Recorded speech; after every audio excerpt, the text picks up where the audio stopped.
So we got all the spindles that we can get at the junkyard, which was, we got 6, 2 for me, 2 for Bug, and 2 for Trav, for Joel.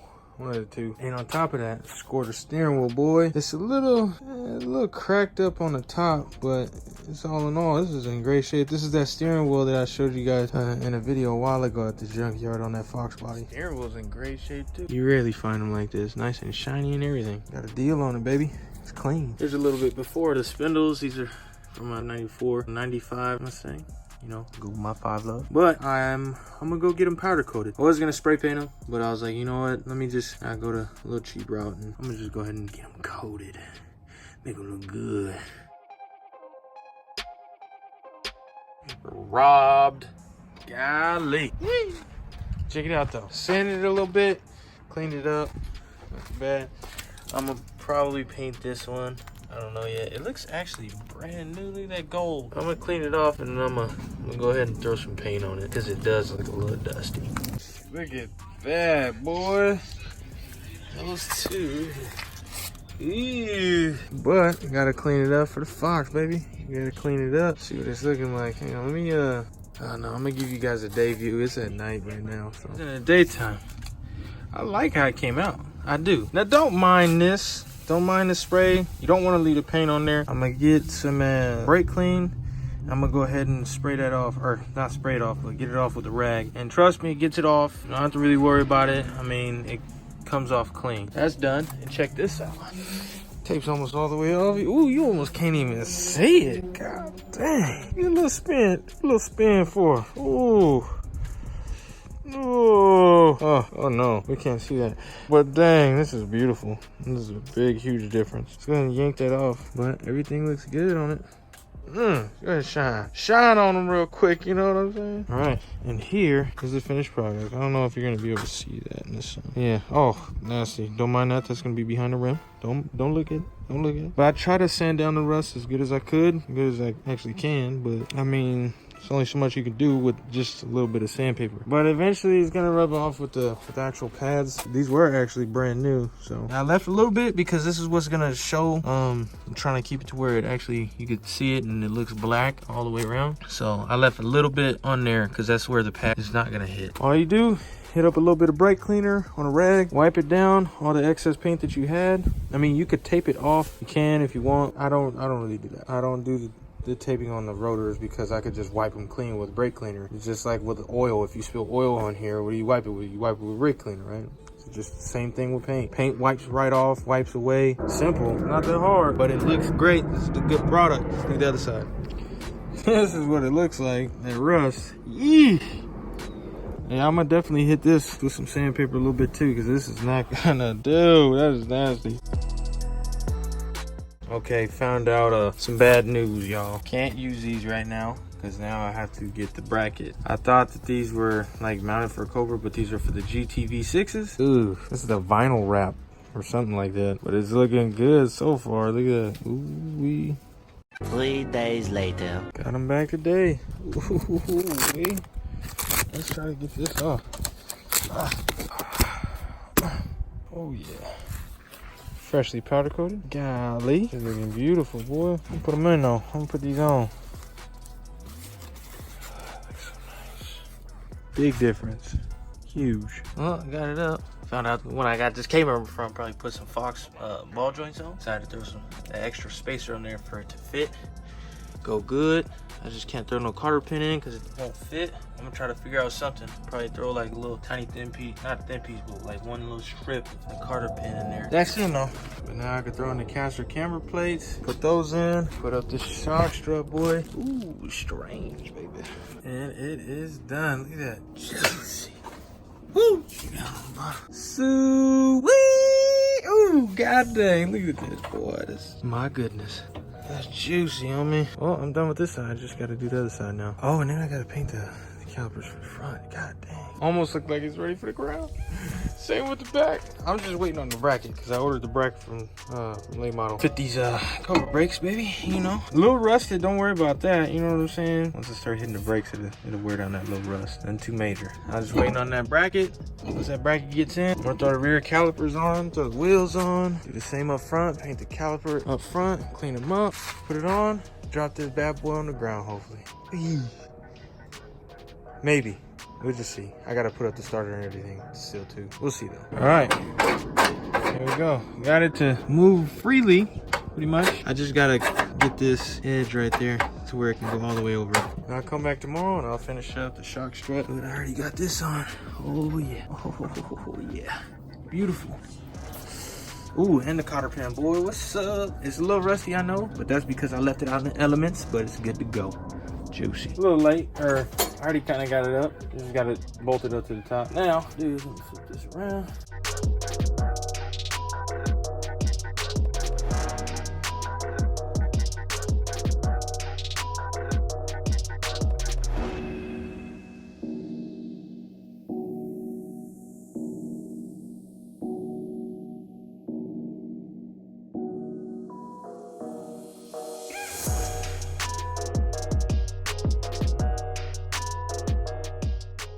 All right, so I'm gonna end up running this harness, I guess. Hopefully after this show I come up with something, or with a newer harness.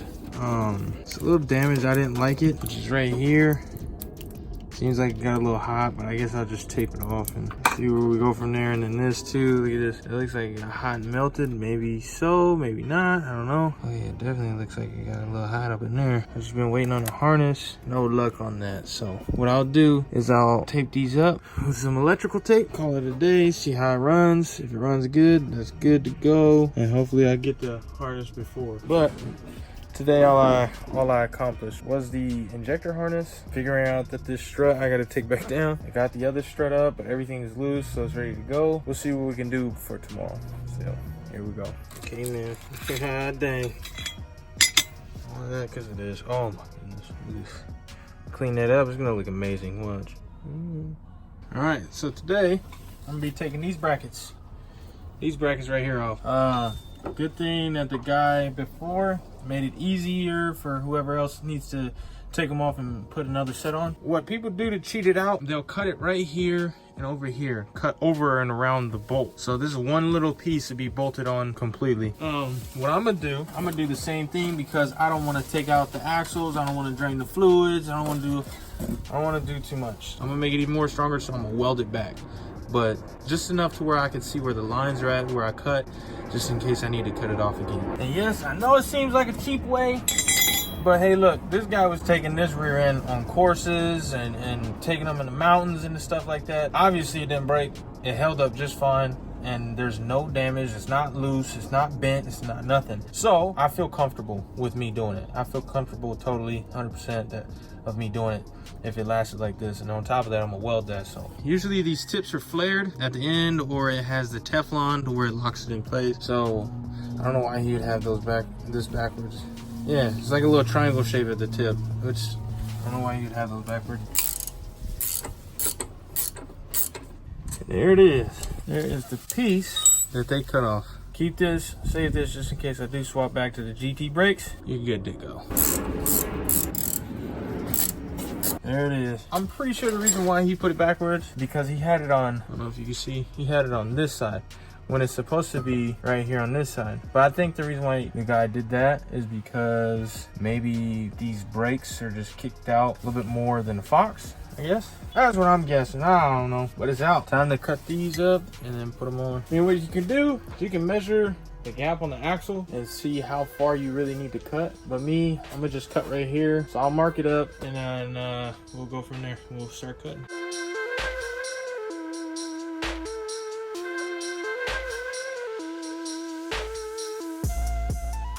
All right, so I'm starting the video a little late, but there it is. Got the piece missing, cut out. Now I'm gonna basically put it in. All right, these stock bolts are 14, just in case you wanted to know. You know what I'm saying? I already started on it. Basically want to line these bolts up, and they do have side Pacific, but late model does have them labeled, so you're good to go on that. They have left and right on the back of them, so you'll know which side. And yeah, look at the crease. Look at the crease. It goes in towards the car, straight back. Let me lock all these other ones on, and then lock that one on, and I'll be done.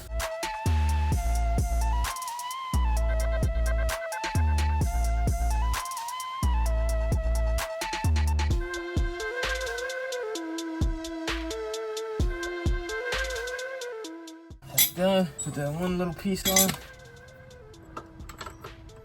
Like so, and then you're good to go. That's pretty much it. I'm gonna do the other side because the caliper's done on that side. I'm gonna just line this one up, but I'm gonna cut the other side, and then I'm gonna go over there and show you guys what it looks like and how it's installed and how good it looks and lines up. So we'll get to it.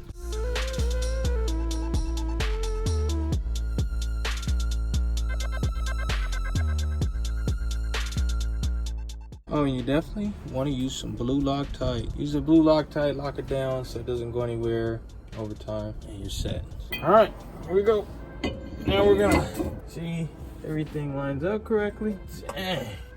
Everything's good. Everything's good to go. Now just to line up these calipers, but for right now, I'm actually putting the brake hardware. Boom. Duralast, baby. You know what it is. I'm putting that on and go from there. There it is, finished product. Now, me chipping it, I did chip it a little bit, and I do have some spacing issues right here on this side, gapped over there, so ain't nothing but a little bit of washers can't fix, you know what I'm saying? Just some random washers. And yeah, look at that chip on it. Ugh. Pissing me off. Well, that's because I didn't primer it, so my fault. It's all good. Ooh, it's tight and ready, boy. Primer, high heat. Go ahead and handle that. If you don't primer it, let me go ahead and show you guys what it'll look like. And this is just off of me just touching it. So look at that, just flaking right off. Flaking everywhere. It's flaking all over the place. So go ahead and get you that high heat, boy. In the background. Ooh. Now this one just has to dry. We're good to go. Both sides welded up. Ew. Look at that. That crap was bad, but it's all good. Welder started fucking up right there. Did good on that one. We're good to go. Sprayed it with primer so it doesn't rust over time too. Time to finish up this one and we're done and complete. Juicy. Don't forget to clean off the bolt. I used the wire wheel real quick, you know what I'm saying? Clean it off. And also, blue Loctite. You always want to use some of this. This stuff is great. This is the gel. This stuff is amazing. The liquid squeezes everywhere, just drips everywhere, so gel stays on there and it's nice. And it smells good. Reminds me of candy canes. Who? Kill 'em. Oh my God. It's in there. Gosh, that's beautiful. Done with the back brakes. I put a rubber little spacer right there. I don't know what to call it. It's an isolator now, but I just found this in the drawer. It's just like a little rubber piece, gapped. Cause I'm gonna show you on the other side of how far it was gapped though. You see it right there. See how far it is. That little empty space right there, that's where the little C-clip goes. And you got all this wiggle room. So to just move back and forth. So you replace it with that, it should be decent where it shouldn't move as much. Oh, and then on top of that, look at this. Boom, you know that's gonna be zip tied right there with like 4 or 5. Zip tie is up. Look at how thick this is, boy. It ain't going nowhere. Get over there. Get over there. Looks juicy. All right, but anywho, this is what I'm trying to fix. I don't know if it's a long tubes. I don't know. I don't really have time for that, and I don't really care. So I'm gonna be dropping this a little bit lower than usual, and that should bring me down to where. And on top of it, it is kind of high because it shouldn't be touching the tranny tunnel. So that should drop it down to where it needs to be, and then I'll be in place. I'll be good to go. Let's start on it and let's see if I could fix that. If it actually dropped down a little bit lower. Fabricating my own mount, so it used to go up probably about like that much and over. So I just cut it so it can go straight across, and hopefully we won't have no more fitment issues with the exhaust. And there it is, just a little mock-up, baby. Ooh, this side's a little down, but we're gonna go ahead and see how this fits. Let me throw it up real quick. Damn. Right, so it's up. I guess it went good. I'm not sure, but it is gapped up there pretty good now. So it's not flush against the tranny tunnel up top. And this actually is lower now. I don't know if you'll be able to tell in the other video. I'll try to do a comparison and see. To show them. This one, it kept catching on fire. Oh my God. And it kept messing up the weld. Well, actually the welder kept stopping, so, but that's all good. I like how this one came out. This one came out pretty good. It's just I stopped a little early because the flames started to get a little too big, so I'm gonna leave it like this. Just be careful if you guys ever do this. If anybody ever does fabricate something with the rubber on it still too, be careful with the rubber. This rubber it was a little too close. I started cutting it off with the razor even more, but it still kept messing up the weld, or the welder. It's done. Time to put it up. I'm good to go on the exhaust. Everything is locked in too, so I just need to tighten up the other side on this side. And the tranny's done, and I'll just torque down the drive shaft bolts and hopefully put up the exhaust.